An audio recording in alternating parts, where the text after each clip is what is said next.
চট্টগ্রাম বন্দরে নোঙর করা বাংলাদেশি শিপিং কর্পোরেশনের তেলবাহী জাহাজ বাংলার জ্যোতিতে বিস্ফোরণের পর আগুন লাগার ঘটনায় দুজনের মরদেহ উদ্ধার করা হয়েছে।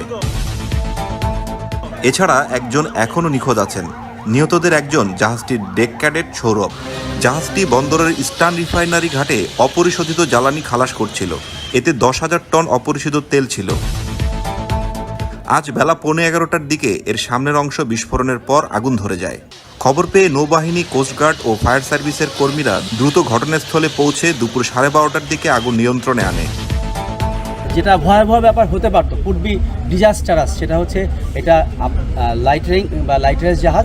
এটা হচ্ছে আপনার 11,700 টনের তেল ছিল, যা আমরা শুরু করেছিলাম ট্যাঙ্কে যদি আগুন লাগে, that could be extremely disastrous, catastrophic, এবং that could be extreme national issue. এখন পর্যন্ত আর কোনো ইনজুরি, কোনো খবর পাই, 3 জন লোক মিসিং আছে, বাট আমরা একটু অনুসন্ধান করে ফাইনাল ইনফরমেশন যে কতটুকু হিউম্যান ক্যাজুয়ালিটি এবং extent of damage of the ship আমরা জানাতে পারবো। শিপিং কর্পোরেশনের নাবিকদের সংগঠন সিম্যান অ্যাসোসিয়েশনের সভাপতি আব্দুল ওয়াদুদ বলেছেন, এই দুর্ঘটনায় নিখোঁজের তালিকায় ছিলেন ক্যাডেট সৌরভ, ফোরম্যান নুরুল ইসলাম ও ক্যাজুয়াল স্টাফ হারুন।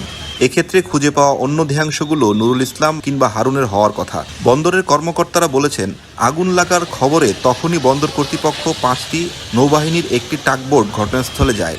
আশেপাশে থাকা জাহাজগুলো নিরাপদে সরিয়ে নেওয়ার ব্যবস্থা করে। বিস্ফোরণের কারণ এখনও জানা যায়নি।